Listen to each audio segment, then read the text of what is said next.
Hey fellow freelancers, Johnny5 Alive here, and welcome back to another Anthem video. And today we're going to go over some changes coming to the Interceptor for release. So stay tuned and let's get into it.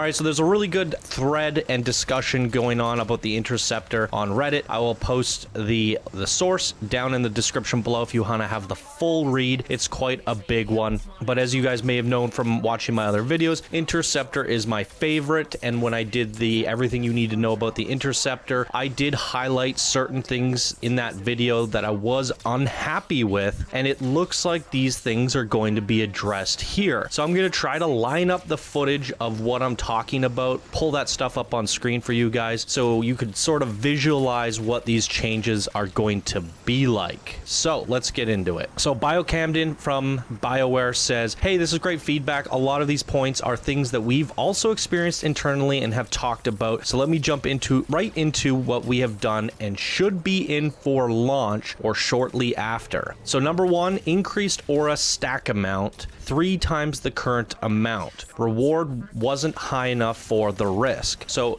to explain this better, when you are the Interceptor and you hit an enemy with any detonator, you now receive an aura of the element type that was primed on the target. For example, if somebody hits an enemy with venom or ice and you hit it with your melee detonator or just your melee attack, you become ice, where you get an ice aura. Now everyone around you is going to start freezing just passively, and this is going to happen 3 times faster now, or 3 times more powerful. So that is really good news, and I'm currently been playing with her, and I've been noticing the ice aura is very effective. So if it's 3 times more effective, that's amazing. That's really, really good stuff. Number 2, added ticking damage to the aura. Not a ton, but just enough to spice it up, as well as give you a better feedback about when it's ticking. So that's smart. It's like a little bit of ticking damage so that you see that damage and it kind of represents it's trying to reapply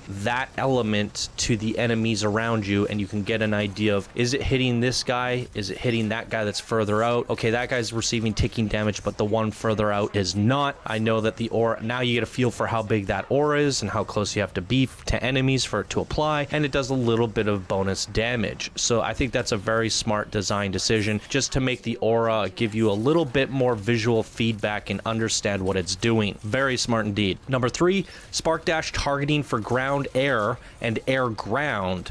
There were quite a few improvements we did since the demo to improve the overall usability of this one. So this was one of my biggest gripes. I said I love the concept of spark dash, but the problem was it would only dash forward. That's it. So it would also only go in the direction that your character was facing, not in the direction that you were aiming. So what ends up happening with spark dash, it became very mechanical and very clunky. You had to jump up to get to the level that the enemy was at, unless you were on the ground, of course. But if the enemy was in the air or above you, you couldn't just look at them and hit the button and spark dash towards them. You would have to jump until you were directly parallel with them and, horizontal, and then you would have to turn your character to make sure you're facing them, and then you would have to spark dash, which required a lot of setup, a lot of setup. And spark dash is currently a detonator. So if you see something's frozen in the air or primed anywhere and it's your time to strike, you might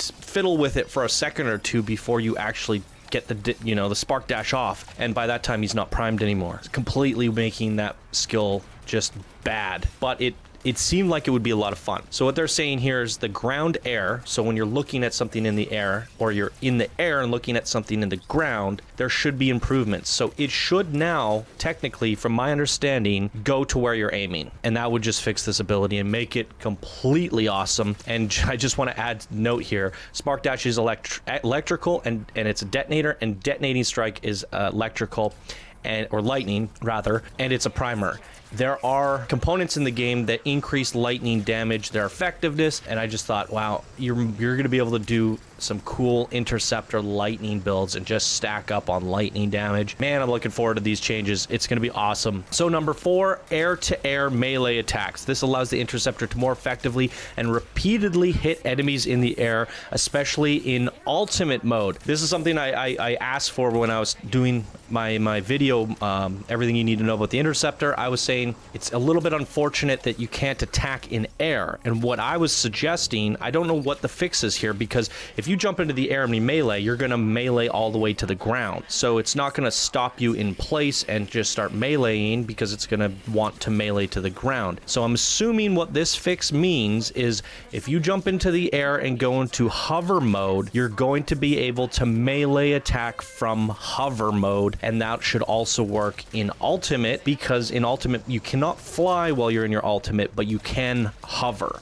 So that means you're gonna be able to jump up in the air with your ultimate, hover, and your hover is infinite while you're in your ultimate. So yeah, you can basically just get in line with them and then just shank, shank, shank, shank, shank. And this is a great thing. I love it. I think this is a great change, because yeah, I want to be able to melee while hovering. It just should, it would feel good. So, moving on, number 5, the air ground melee spin does have a continuous hitbox, so you hit multiple times on your way down. This hitbox was slightly increased. Now, one thing to speak on this air spin all the way down to the ground, one thing I do wish they would kind of change to make it a little bit more intuitive. I use the melee spin as a mobility skill, like if I'm trying to get behind cover, or I'm like really high in the air and I see a rock and I'm about to die, I just spin all the way to the ground. And I use that in different situations, even when I'm not dying. If I want to just spin off of a waterfall just to get down to the stream at the bottom faster, so that I can then fly and cool my jets,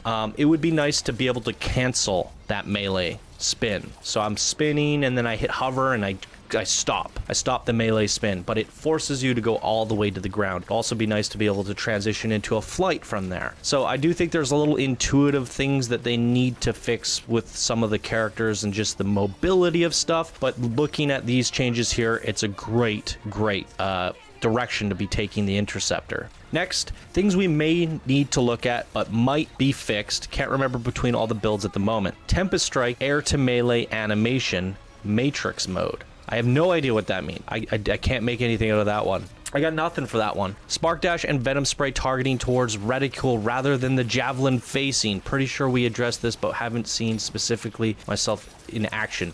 So that's great, because yeah, sometimes you jump onto a ledge, you Venom Spray, but it does it to the left, and you're looking forward, and you completely whiff it, and it just makes those feel bad. And the Spark Dash, obviously, we just covered earlier, but the Venom Spray is a good one to add in there. Things we haven't addressed or talked about yet: changing primers / detonators. We'll continue to watch this one, because I definitely understand what you're saying, but with the changes to the aura, we'd like to hold off on swapping up primary characteristics like this for gear until we need to. Wraith Strike, previously Shadow Claw, need to review and potentially rebalance this one, and I highly agree with that one. So Wraith Strike, if you guys don't know, is the one where you shoot out a copy of yourself at the enemy. But the thing with that is, it's basically, it's like a bigger, meatier version of Plasma Stars. But Plasma Stars you have 4 of, and you can go schwink, schwink, schwink, schwink. They're both impact damage, and that's it. Like, they're the same, but Plasma Stars is just better than Wrath Strike. Now, what they could do is something with, like, for example, the Ranger has Seeking Missiles and Pulse Blast. Seeking Missiles does good, they're both detonators. Seeking Missile does good damage, but Pulse Blast does bonus damage to weak points. So they have their different uses. Pulse Blast is great for taking out weak points. Seeker Missile is just great for quick, instantaneous damage. Whereas Plasma Stars and Wraith Strikes are both not detonators and not primers, and they're just basic impact damage. So if you just want to be like a sniper build or a range build on the Interceptor, you're going to go with the Plasma Stars. So I think what the fix needs to be with Wraith Strike, it needs to be a detonator, because then you can Venom Bomb from a distance, Wraith Strike, and detonate and get that acid priming off, and get that combo effect off. So you send in a copy of yourself that basically goes in there and combos and detonates on things. I think that would be a huge change right there. I guess Plasma Stars should also do bonus damage to weak points. I think it does. I want to say it does. So that would set the two apart. That's how I would go about doing it. Then they said, okay, I think that's it. Hope that helps and clears up some concerns. So definitely clears up some concerns, because I am an Interceptor main right now. There are certain things that I felt were a little bit off. Those would be those things. And having just changed those minor things is going to make this character play a lot better. So looking forward to these changes as an Interceptor main myself. You know, can't wait to test them out, but they're not going to be here until release or shortly after. And, you know, looking at this, the devs are like looking really closely at the game in terms of balance, and I think the play testing, with the amount of people getting their hands on things now, we're starting to see the pros and cons of all the abilities and what's weak and what's strong, and you can see that the dev team is ensuring that they're going to be tuning everything and making adjustments to things to make sure everything is somewhat equally awesome, and we're already seeing that. And I mean, this is day one early access. This stuff's coming out for release. Between the time from the VIP demo all the way to release, we're seeing some changes, and that's really great.